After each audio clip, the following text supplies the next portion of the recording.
자, 그 다음에요. 6번째. 그러면 삼성이 사는 길. 그 다음에 대한민국이 그러니까는 소위 말해서 선진국형 경제로 이제 좀 도약을 하려면요. 도약을 하려면은 지금까지 앞에 쭉 봤으니까 대충 보이잖아요. 보이죠? 뭡니까요? 삼성과 애플 간의 지난 20년에 성장의 차이를 만들어낼 때는 원동력이 뭔가를 이해를 하면 돼요. 그렇죠? 그 원동력을 이해를 하면 된다 이거예요. 그리고 그거를 하기 위해서는 결국은 사람이 해결하는 거라고요. 교육이죠. 그럼 뭐냐? 삼성, 애플이 한 건 뭡니까? 지난 20년 동안에 한 것은요? 이런 기술들이, 새로운 기술들이 수반하는 이 생태계, 이 새로운 산업들이 기존의 산업과는 다른 생태계라는 것을 이해했기 때문에 하나의 생태계를 만든 거 아닙니까? 디지털 생태계를요. 애플은요. 그 결과로 이렇게 비약적인 성장을 한 거잖아요. 예? 생태계라는 건 뭐예요? 상호작용과 상호의존성이에요. 완결성입니다. 지금 삼성전자 혼자서 클 수가 없는 거야.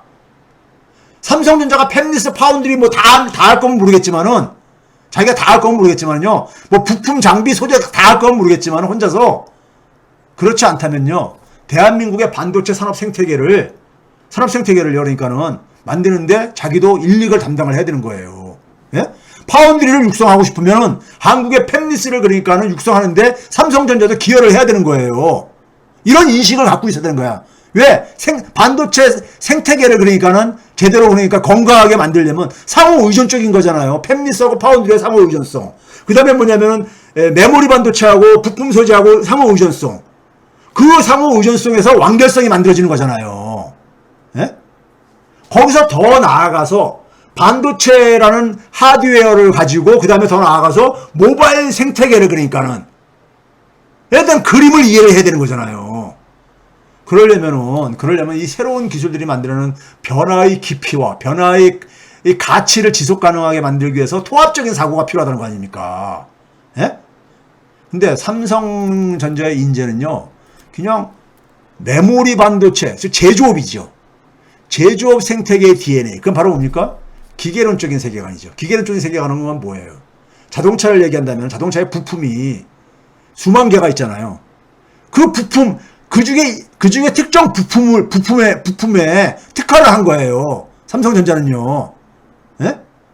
전체 속에서 한 부품, 자기는 한 부분만 자기는 선택을 해가지고 한 거란 말이에요.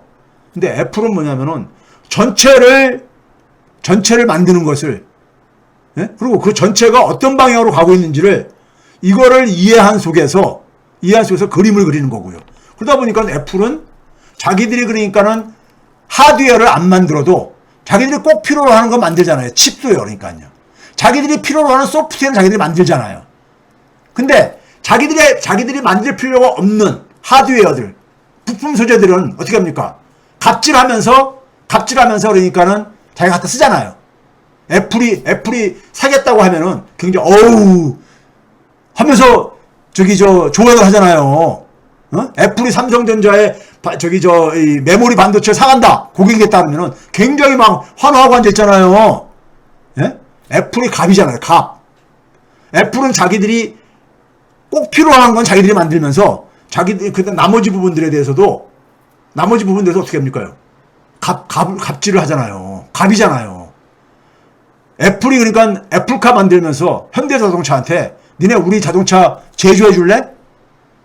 이렇게 요청했던 거 아니에요? 그런데 현대자동차가 그게 단순하게 중국의 팍스콘, 대만 계기인 팍스콘이 그 아이폰 제조하듯이 그런 제조하는 것만 하게 되면 너무 현대자동차가 소위 말해서 쪽팔리는 거잖아요. 그러니까 뭐냐면 현대자동차는 니네 생태계, 미래차 생태계에 같이 참여하게 해달라니까 그건 안 돼. 그거는 우리가 가는 거고. 예? 니네가 안 하면 현대가 안 하면은 다른데 자동차 만들 수 있는 회사 많어. 전 세계. 이러는 거 아닙니까, 애플이. 애플이 그렇게 한 이유가 뭐냐면은, 애플은 뭐냐면 전체 생태계를, 모바일이면 모바일, 미래차면 미래차, 전체 생태계를 이해한 속에서 자기들이 핵심적인 것은 그러니까 자기들이 통합적으로 그걸 다 연결시키기 위해서 핵심적인 부분을 소프트웨어라든가 칩이라든가 이런 것들은 자기들이 해결하면서 나머지 부분들은 그러니까 갖다 쓰겠다 이런 거 아닙니까? 니네들 우리한테 이거 팔을래? 내가 사줄까? 하면은 어우 고마워하고. 예? 이 차이를 이해해야 되는 거예요. 애플은 그걸 어떻게 만들었습니까요? 이 기술 변화들, 새로운 기술들이 새로운 산업을 만들어내고 있다는 것을 이해를 하고 그 산업이 기존의 생태계하고는 전혀 다른 생태계라는 것을 이해를 했기 때문에 간 거잖아요. 그래서 아까 얘기했듯이 MP3가 나왔을 때 아이리버는 MP3라는 기기를 제조하는 제조했다면은 애플은 아이팟은 MP3 기기 제조업체가 아니었잖아요. 디지털 음원, 디지털 콘텐츠를 그러니까는 팔 뿐만 아니라 그거를 그러니까 자기 비용 하나도 안 들이고, 예? 그거를 연결을 해가지고 팔 뿐만 아니라 수입을 챙겼을 뿐만 아니라 돈을 벌었을 뿐만 아니라 그럼으로써 아이팟조차도 굉장히 매력적인 제품을 만들어서 또 거기서 돈을 벌고 2중, 3중으로 돈을 벌었잖아요. 예? 그 왜 그러냐? 왜 그런 거냐?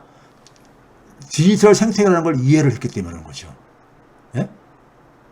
그게 지난 20년 사이에 삼성의 10%뿐이 안 됐었던 기업 가치가 10%뿐이 안 됐던 애플이 지금은 그러니까 6배 차이 이상으로 벌어지게 된 삼성과 애플 사이에 애플이 6배나 더 기업 가치가 커진 이유라 이겁니다. 그럼 애플의 성장 역사를 보게 되면은 우리의 교육 방식에도 이거를 참고를 해야 되는 거예요. 교육 정책이에요. 서울대학이라면 대한민국의 최고의 국립대라면은 국민 세금을 가지고 운영하는 대학이라면은 서울대학교의 지식인들 교수들은 이 부분을 하기 위해서 우리가 어떻게 학생들을 키워야 되겠는가 이걸 고민을 해야 되는 것이고요. 그렇지 않나요? 그 제가 많이 보여드렸죠. 지금은 그러니까 이 생태계를 그러니까는 미국은 애플이 그나마 이 생태계를 가면서 모바일 생태계를 해서 지금 미래차 생태계를 이렇게 넘어가고 있는 거잖아요. 거기서 중국이 못 쫓아오게 정부는 정부 역할을 하고 있고 그러면서 뭐냐면은 미국이 그러니까 지금 뭡니까요?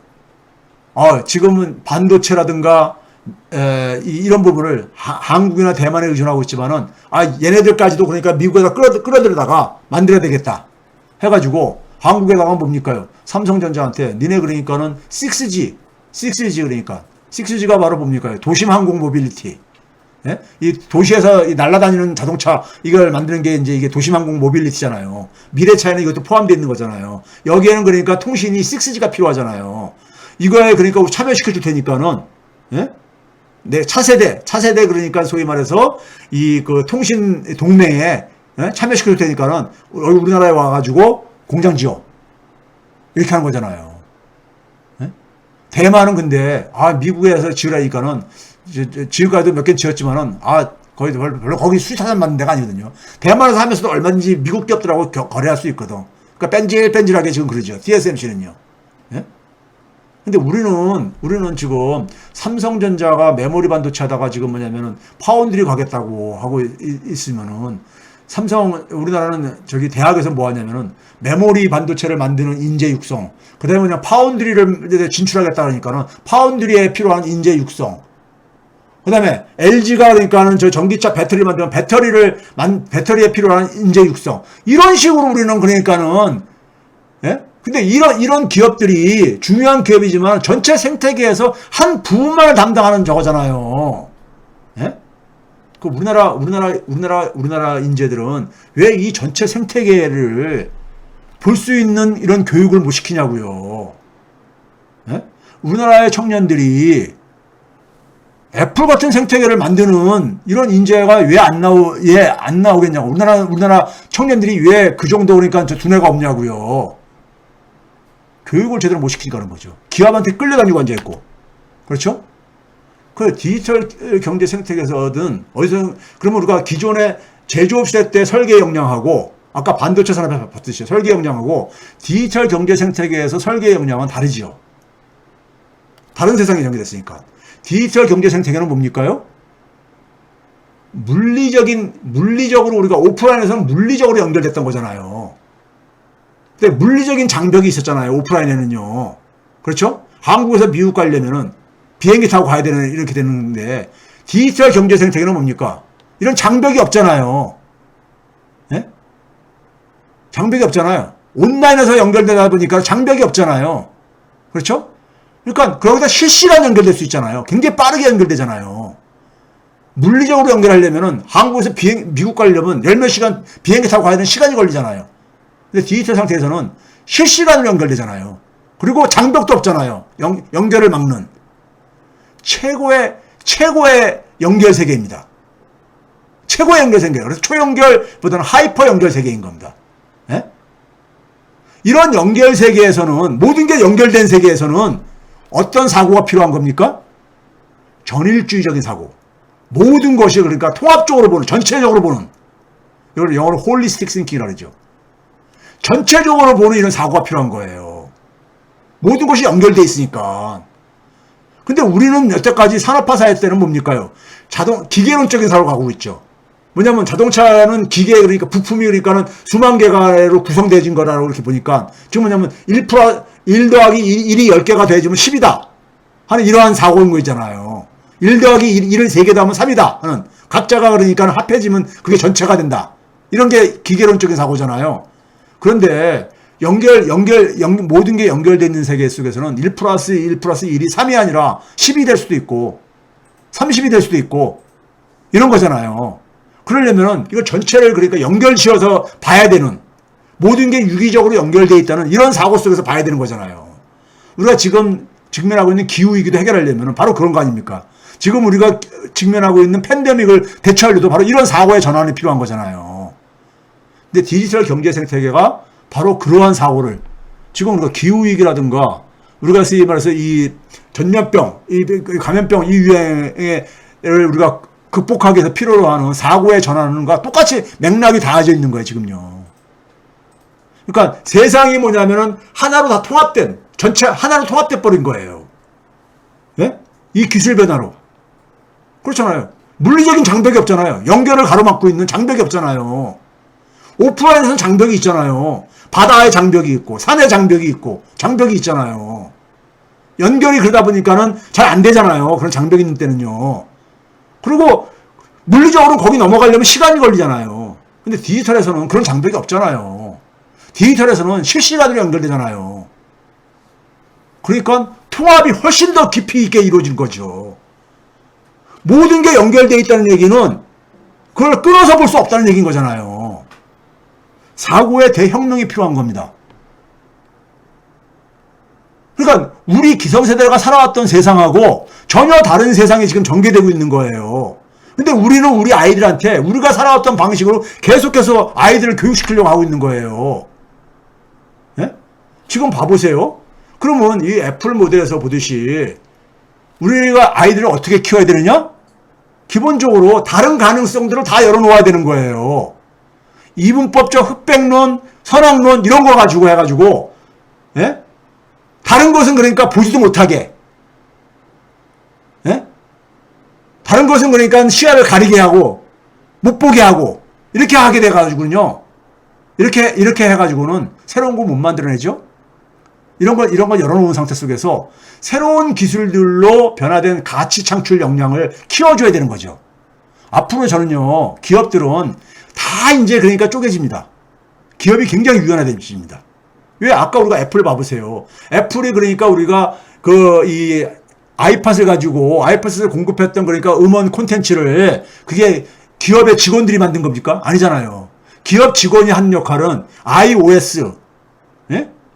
그리고 그 사업 모델 이런 역할만 한 거고 나머지는 기업 바깥에 있는 사람들을 연결시켜서 해결했잖아요. 기업이 굉장히 유연화되고요. 저는 앞으로 우리 자녀들이 살아가실 때는요, 정규직 이런 거 없어집니다. 없어져요.